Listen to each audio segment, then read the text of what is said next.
Hello दोस्तों, आप सबका बहुत बहुत स्वागत है, अभिनंदन है। रेलवे एनटीपीसी परीक्षा 2025 के लिए साथीगण आप सभी के लिए मॉक टेस्ट नंबर आज थर्ड है। तो साथीगण आज के पेपर में आइए चर्चा करते हैं 2021 में जिस प्रकार से क्वेश्चन पूछा गया था। तो पहला क्वेश्चन साथीगण आपके एग्जाम में आपकी एनटीपीसी 2021 का हर एक क्वेश्चन दोस्तों रिवीजन कराता चला जा रहा हूँ, है ना। पहला क्वेश्चन है कि सरकार के कुल व्यय और ऋण को छोड़कर कुल प्राप्तियों के बीच का अंतर बेसिकली क्या कहा जाता है। तो इस क्वेश्चन का आंसर आ जाएगा बेसिकली राजकोषीय घाटा।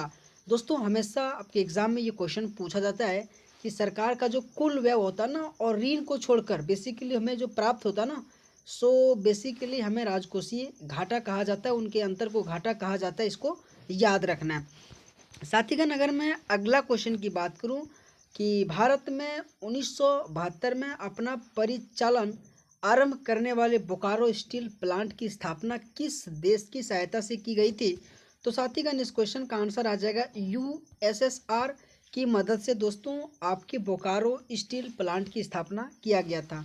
हमेशा दोस्तों आपके एग्जाम में चार से इम्पोर्टेंट बनता है, जिसमें से दोस्तों अगर मैं बात करूं बोकारो, साथ ही दोस्तों अगर मैं बात करूं तो जैसे कि रूस की मदद से खोला गया था। अगर मैं बात करूं साथीगण की आपके जो भिलाई है किसके मदद से खोला गया था, राउरकेला किसके मदद से खोला गया था, तो आपको ये याद रखना है। अगर साथीगण में अगला क्वेश्चन की बात करूं कि नीति आयोग के बेसिकली आप पहले अध्यक्ष कौन थे, तो इस क्वेश्चन का आंसर आ जाएगा कि नरेंद्र मोदी नीति आयोग के पहले अध्यक्ष थे। साथीगण अगर मैं बात करूं कि नीति आयोग को बेसिकली 1 जनवरी 2015 में इसकी स्थापना हुआ था, इस पॉइंट को याद रखिएगा। साथीगण आपके एग्जाम में हमेशा क्वेश्चन पूछा जाता है कि योजना आयोग को ख़त्म करके किस आयोग का स्थापना किया गया था। तो बेसिकली नीति आयोग का स्थापना किया गया था, इस पॉइंट को याद रखिएगा। अगला क्वेश्चन की मैं बात करूं साथीगण की अर्ध शुष्क जलवायु परिस्थितियों और अपकृष्ट मिट्टी में उगाए जाने वाली वह फसल जो खाद्य फसल के साथ साथ आने की क्या बोल रहा है चारे की फसलें भी होता है, निम्नलिखित में से क्या कहा जाता है। तो साथीगण इसको मक्का कहा जाता है। और बहुत इंपॉर्टेंट दोस्तों आपके गेहूं, मक्का, बाजरा, ज्वार कई बार आपके एग्जाम में पूछ लेता है कि कौन सा रबी फसल है, कौन सा खरीफ फसल है। तो साथीगण इस क्वेश्चन को आपको याद रखना है। लेकिन साथीगण आप सबको अगर क्लास अच्छा लगे ना तो प्लीज़ साथीगण वीडियो को लाइक करना, सब्सक्राइब करना दोस्तों, है ना। आपके लिए दोस्तों बहुत मेहनत लगता है ना क्वेश्चन को छांट छांट कर आपके एनटीपीसी में क्या क्वेश्चन पूछा गया था और आने वाले दोस्तों शिफ्टों में क्या क्वेश्चन पूछा जा सकता है। दोस्तों अगला क्वेश्चन में बात करूँ तो international atomic energy agency basically उसका सृजन किस वर्ष किया गया था। तो इस क्वेश्चन का आंसर आ जाएगा 1957 में इंटरनेशनल एटॉमिक एनर्जी एजेंसी का सृजन किया गया था, जो आपके एनटीपीसी में दोस्तों ये क्वेश्चन पूछा गया था। साथीगण अगला क्वेश्चन की बात करूँ कि समान डेटा प्रकार के संकलन डेटा के एक सेट को बेसिकली क्या कहा जाता है, तो उसे एरे कहा जाता है। साथीगण हर एक क्वेश्चन आपके एग्जाम में पूछा गया। ऐसे कोई क्वेश्चन दोस्तों अगर आपको नहीं आता है तो प्लीज़ दोस्तों क्वेश्चन को आप इसे स्क्रीनशॉट मारिएगा, क्योंकि दोस्तों बहुत सा ऐसा क्वेश्चन आज के शिफ्टों में पूछा गया था जिसमें से साथीगण को नहीं आया था। तो साथीगण ये शिफ्ट थोड़ा हार्ड था, तो मैंने वो भी क्वेश्चन आपको सामने दिखाता हूँ, क्योंकि दोस्तों हर एक शिफ्ट होगी कोई भी सीट ऐसा जो बहुत आसान आता है, कोई भी ऐसा शिफ्ट आता है जो बहुत कठिन आता है। तो कठिन का आज जो पेपर आया था दोस्तों मैं आपको करवा रहा हूँ, है ना।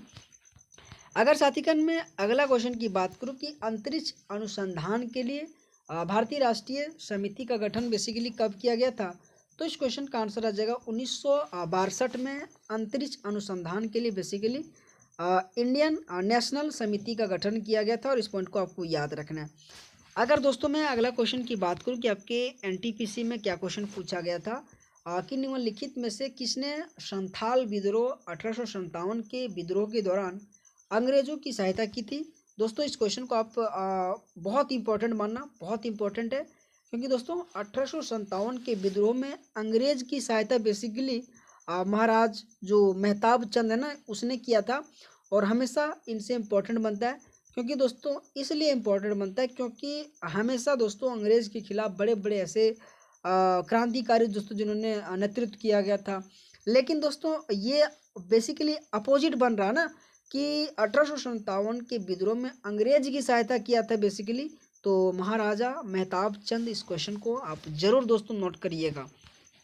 अगला अगर मैं क्वेश्चन की बात करूं कि वह पोर्ट जो डिजिटल उपकरणों में और डेटा स्थानांतरण के लिए प्रोटोकॉल है और किस रूप में जाना जाता है, तो बेसिकली दोस्तों इस क्वेश्चन का आंसर आ जाएगा USB पोर्ट, इस क्वेश्चन का आंसर आ जाएगा। साथीगण मैं आपको कह रहा हूँ ना कि आपके जो टेक्नीशियन 2024 का एग्जाम हुआ, आप जाके दोस्तों इस तरीके से क्वेश्चन खूब पूछा गया, क्योंकि रेलवे में दोस्तों हमेशा आपके कंप्यूटर से दोस्तों संबंधित दोस्तों हमेशा क्वेश्चन आप पूछा जाता है, आपको याद रखना है। साथीगण अगर मैं अगला क्वेश्चन की बात करूं कि नवंबर 1944 में सांप्रदायिक समस्याओं और गांधी जिन्ना चर्चा विफल होने के बाद एक न्यायिक ढांचे में सांप्रदायिक समस्या की जांच करने के लिए गैर पक्षीय सम्मेलन की स्थायी समिति द्वारा कौन सी समिति नियुक्त की गई थी, तो इस क्वेश्चन का आंसर आ जाएगा सप्रू समिति। मैं आपको लिख के दे रहा हूँ दोस्तों, ये क्वेश्चन बहुत मेरे साथीगण का नहीं आता होगा, लेकिन साथीगण आपके एनटीपीसी में ये क्वेश्चन पूछा गया था। तो दोस्तों इस क्वेश्चन को आप इसे जरूर स्क्रीनशॉट मार के क्लास खत्म हो जाना तो एक बार दोस्तों आप इसे जरूर रिवीजन कर लेना। अगर दोस्तों मैं अगला क्वेश्चन की बात करूं कि आपके एग्जाम में पूछा गया था कि लोकप्रिय जो काल्पनिक उपन्यास बेसिकली चंद्रकांता बेसिकली किसने रचना किया है, तो इस क्वेश्चन का आंसर आ जाएगा देवकी नंदन खत्री के द्वारा दोस्तों चंद्रकांता पुस्तक लिखा गया था। दोस्तों हमेशा एक क्वेश्चन आपके एनटीपीसी में बुक एंड ऑथर से हमेशा क्वेश्चन पूछा जाता है, आपको याद रखना है। अगर दोस्तों मैं मुंशी प्रेमचंद की बात करूं तो गबन, गोदान और कर्मभूमि ये आपकी बेसिकली मुंशी प्रेमचंद जी के द्वारा लिखा गया था और ये आपको ध्यान देना है। दोस्तों अगर मैं बात करूं अगला क्वेश्चन कि आपके एनटीपीसी में क्या क्वेश्चन पूछा गया था कि इकोनॉमिक ऑफ जो परमानेंट्स बेसिकली पुस्तक किसने लिखा, तो JC कुमारप्पा के द्वारा दोस्तों आपकी इकोनॉमिक ऑफ परमानेंट्स पुस्तक लिखा गया था। साथीगण अगर मैं बात करूँ PC महालनोबिस बेसिकली द्वितीय पंचवर्षीय योजना बेसिकली मॉडल पे आधारित है दोस्तों, हमेशा इंपॉर्टेंट बनता है, जो बेसिकली आपके 1956 से लेकर 1961 के बीच चला था। इस पॉइंट को याद रखिएगा, बहुत इंपॉर्टेंट बनता है हमके पंचवर्षीय योजना दोस्तों, क्योंकि अभी SSC GD का एग्जाम हो रहा है और खूब दोस्तों क्वेश्चन आपके पंचवर्षीय योजना से पूछा जा रहा है। अगर मैं बात करूँ अगला क्वेश्चन की द्वितीय पंचवर्षीय योजना की स्वरूप बेसिकली किसने तैयार किया था, तो इस क्वेश्चन का आंसर आ जाएगा PC महालनोबिस के द्वारा दोस्तों। हमेशा दोस्तों मैंने कहा ना इस क्वेश्चन में आपको बहुत इंपॉर्टेंट बनता दोस्तों, है ना, तो आपको याद रखना है। अगर साथीगण मैं बात करूँ कि द्वितीय पंचवर्षीय योजना, तो आपकी इस क्वेश्चन का आंसर आ जाएगा महालनोबिस। हमेशा मैं कह रहा हूँ दोस्तों पंचवर्षीय योजना आपकी एग्जाम के लिए बहुत इंपॉर्टेंट रोल अदा करता है, आपको ध्यान देना है। अगर मैं साथीगण अगला क्वेश्चन की बात करूं कि ईस्ट इंडिया कंपनी द्वारा किस वर्ष में स्थायी बंदोबस्त को अमल में लाया गया था, तो 1793 में दोस्तों स्थायी बंदोबस्त को ईस्ट इंडिया कंपनी के द्वारा लाया गया था। हमेशा दोस्तों स्थायी बंदोबस्त से आपके एग्जाम में क्वेश्चन पूछा जाता है। बहुत ऐसे मेरे साथीगण को पता होगा कि स्थायी बंदोबस्त बेसिकली किसके समय लाया गया था, तो दोस्तों आपको कमेंट बॉक्स में आंसर करना है। और दोस्तों अगर मैं बात करूं बेसिकली इसका डेट, तो 1793 में, इस पॉइंट को याद रखिएगा। अगर मैं अगला क्वेश्चन की बात करूं कि निम्नलिखित में से किस उपकरण का उपयोग वायुमंडलीय दाब को मापने के लिए किया जाता है, तो बेसिकली दोस्तों बैरोमीटर, और इस क्वेश्चन को हर एक मेरे साथीगण को पता होगा कि बैरोमीटर का बेसिकली प्रयोग आपके वायुमंडलीय दाब को मापने के लिए किया जाता है। और दोस्तों ये एक बार नहीं दोस्तों, बैरोमीटर से हमेशा क्वेश्चन पूछाता है और ओडोमीटर से भी बहुत क्वेश्चन पूछा जाता है, जो दोस्तों आपको याद रखना है। ओडोमीटर बेसिकली शायद गाड़ी के जो नाप होता है ना दोस्तों, जो चलता है कितना स्पीड में, बेसिकली उसको नापा जाता है ना। अगर दोस्तों साथीगण अगला क्वेश्चन की बात करूँ कि श्वेत क्रांति जिस प्रकार दूध उत्पादन से संबंधित है, उसी प्रकार जो पीली क्रांति है ना किससे संबंधित है, तो बेसिकली तिलहन क्रांति से संबंधित है। दोस्तों बेसिकली इस तरह से आपकी रीजनिंग में क्वेश्चन पूछा जाता है। लेकिन दोस्तों मैं इस क्वेश्चन को लाने का एक ही मकसद है दोस्तों, क्योंकि आपके एग्जाम में हमेशा क्वेश्चन पूछा जाता है कि श्वेत क्रांति से संबंधित इनमें से कौन सा है, तो दूध उत्पादन आ जाएगा। पीली क्रांति से संबंधित कौन है, तो तिलहन क्रांति। तो रीजनिंग के बहाने दोस्तों मैं आपको जीएस भी रिवीजन करा दे रहा हूँ, है ना। और बेसिकली दोस्तों ये आपके जीएस का ही क्वेश्चन है, अगर आपको जीएस आता तो आप रीजनिंग में बेसिकली आप कर लोगे, है ना। अगर दोस्तों मैं अगला क्वेश्चन की बात करूँ कि सीसा और टीन का मिश्रित धातु को क्या कहा जाता है, तो बेसिकली साथीगण सोल्डर कहा जाता है। आपके एग्जाम में हमेशा इनसे क्वेश्चन पूछा जाता है कि सीसा और टीन का मिश्रित बेसिकली सोल्डर कहा जाता है। और दोस्तों हमेशा आपके मिश्रित धातु से क्वेश्चन आपके एनटीपीसी में एक क्वेश्चन कभी कभी पूछ लिया जाता है दोस्तों, आपको ध्यान देना है। अगर साथीगण मैं अगला क्वेश्चन की बात करूं कि वर्षा ऋतु के दौरान जब पौधों के लिए आवश्यक मृदा आर्द्रता की तुलना में अधिक वर्षा होती है, जिसे किस रूप में जो कि संदर्भित किया जाता है, तो आर्द्र भूमि कृषि के रूप में। दोस्तों हमेशा आर्द्र भूमि दिवस भी मनाया जाता है। आपको कमेंट बॉक्स में करना है कि आर्द्र भूमि दिवस कब मनाया जाता है, और हमेशा दोस्तों आपके एग्जाम में आर्द्र भूमि हमेशा इंपॉर्टेंट बनता है। अगला क्वेश्चन साथीगण कि कामाख्या मंदिर बेसिकली किस राज्य में, तो असम में। दोस्तों ये क्वेश्चन बहुत इंपॉर्टेंट है और कई बार दोस्तों ये क्वेश्चन आपके एग्जाम में पूछा गया था कि कामाख्या मंदिर बेसिकली कौन से राज्य में, तो आपके असम में। दोस्तों अगर मैं तमिलनाडु की कुछ इंपॉर्टेंट की बात करूँ तो महाबलीपुरम मंदिर और मीनाक्षी मंदिर और साथ ही मदुरई मंदिर। ये दोस्तों मैं आपको जितना भी कह रहा हूँ दोस्तों आपके एग्जाम के लिए बेसिकली दोस्तों मंदिर से संबंधित तमिलनाडु वाला बहुत इंपॉर्टेंट बनता है, क्योंकि दोस्तों दक्षिण भारत का मंदिर हर एक एग्जाम के लिए इंपॉर्टेंट बनता है, आपको ध्यान देना है। दोस्तों अगर मैं अगला क्वेश्चन की बात करूं कि मुगल कालीन प्रसिद्ध जो गायक तानसेन किस भारतीय संगीत शैली के संबंध रखते हैं, तो साथीगण इस क्वेश्चन का आंसर आ जाएगा ध्रुपद। ध्रुपद से ही दोस्तों आपके तानसेन संबंधित है। और दोस्तों आपके एग्जाम में हमेशा बोलते हैं ना दोस्तों, जैसे कि वाद्य यंत्र एवं कलाकार से क्वेश्चन पूछा जाता है। जैसे कि अगर मैं तबला वादक की बात करूं तो बेसिकली दोस्तों जाकिर हुसैन बहुत बड़े नाम है। और दोस्तों ये आपके एग्जाम के लिए इसलिए इंपॉर्टेंट बनेगा क्योंकि दोस्तों 2024 में इसका निधन हुआ। अभी दोस्तों 2025 में फरवरी दोस्तों 4 तारीख से SSC का एग्जाम शुरू हुआ। उसमें साथीगण आप जाके क्वेश्चन के ऊपर देखना, बहुत दोस्तों खूब क्वेश्चन पूछ रहा है आपके वाद्य यंत्र एवं कलाकार से। तो यकीनन दोस्तों आपके एग्जाम में क्वेश्चन पूछा जाएगा। बेसिकली दोस्तों 2024 में बड़े बड़े जो हस्तियां का निधन हुआ वे भी क्वेश्चन आपके करंट में खूब पूछा जा रहा है, तो आपके एग्जाम में भी दोस्तों आपके NTPC में भी क्वेश्चन पूछा जाएगा। अगला क्वेश्चन साथीगण कि क्लब ऑफ रोम के द्वारा the limits to growth basically जो प्रकाशन है ना, कब किया गया था, तो 1972 में किया गया था। दोस्तों इस क्वेश्चन को आपको ध्यान देना है। अगर दोस्तों मैं अगला क्वेश्चन की बात करूं कि भूमि का वह भौतिक विस्तार जिस पर फसलें बोई और काटी जाती है निम्नलिखित में से किस नाम से जाना जाता है, तो बेसिकली कुल बीजारोपित भूमि कहा जाता है। जिसमें से दोस्तों आपके भूमि पर वह भौतिक विस्तार जिस पर फसलें बोई और काटी भी जाती उसे कुल बीजारोपित भूमि कहा जाता है। अगर दोस्तों मैं अगला क्वेश्चन की बात करूं कि नाइट्रोजन यौगीकरण के माध्यम से मृदा की प्राकृतिक उर्वरता बढ़ाने वाली फसलों को बेसिकली क्या कहा जाता है, तो फलीदार फसलें कहा जाता है। इस पॉइंट को भी याद रखना है कि नाइट्रोजन यौगीकरण के माध्यम से जो मृदा की प्राकृतिक उर्वरता को बढ़ाने के लिए बेसिकली फलीदार फसलें कहते हैं। अगला क्वेश्चन साथीगण कि खाद्य पदार्थ वस्त्र जैसे उत्पादकता या मनोरंजन जैसी सेवाओं को उनके अंतिम उपभोक्ता द्वारा खरीदे जाने पर बेसिकली क्या कहा जाता है, तो उपभोग वस्तुओं कहा जाता है। दोस्तों इस पॉइंट को भी याद रखना, हर एक दोस्तों क्वेश्चन आपके NTPC में क्वेश्चन पूछा गया था। तो साथीगण आप सभी को अगर क्लास अच्छा लगे ना तो प्लीज़ दोस्तों वीडियो को लाइक करना और सब्सक्राइब करना दोस्तों, अगर इसी तरह से आपको क्लास चाहिए है ना। दोस्तों मैं एक ही उद्देश्य कर रहा हूँ कि आपको जितने भी क्वेश्चन आपकी प्रीवियस ईयर क्वेश्चन पूछा गया था मैं आपको एक रिवीजन कराता चला जाऊँगा दोस्तों, क्योंकि आपके एग्जाम के लिए बहुत इंपॉर्टेंट ये क्वेश्चन आप बनने वाले हैं, है ना। अगला क्वेश्चन साथीगण 1932 में पूना पैक्ट जो समझौता महात्मा गांधी और उनमें से किस नेता के बीच हस्ताक्षरित हुआ था, तो बेसिकली भीमराव अंबेडकर, इन दोनों के साथ दोस्तों पूना पैक्ट 1932 में होता। और दोस्तों ये बहुत इंपॉर्टेंट क्वेश्चन है आपके पूना पैक्ट से, हमेशा डॉक्टर भीमराव अंबेडकर जी से क्वेश्चन पूछा जाता था, आपको ध्यान रखना। उसी तरह से दोस्तों आपके 1930 में गोलमेज सम्मेलन जो कि पहला हुआ था। फिर 1931 में दोस्तों गोलमेज सम्मेलन दूसरा हुआ जिसमें से बेसिकली महात्मा गांधी ने भाग लिया था। और फिर दोस्तों 1932 में दोस्तों तृतीय गोलमेज सम्मेलन हुआ था। ये तीनों पॉइंट को भी याद रखना है। और दोस्तों तीनों गोलमेज सम्मेलन में बेसिकली डॉक्टर भीमराव अंबेडकर जी शामिल थे, इस पॉइंट को भी याद रखिएगा। हमेशा आपके भीमराव अंबेडकर जी से क्वेश्चन पूछा जाता है। अगला क्वेश्चन है कि प्रत्येक विका में बड़ी संख्या में निस्यंदन इकाइयों होती है, बेसिकली उसे क्या कहा जाता है, तो विकाणु कहा जाता है। इस पॉइंट को भी याद रखिएगा। हमेशा दोस्तों आपके विका से क्वेश्चन, आपके बायो से क्वेश्चन हमेशा आपके NTPC में क्वेश्चन पूछा जाता है।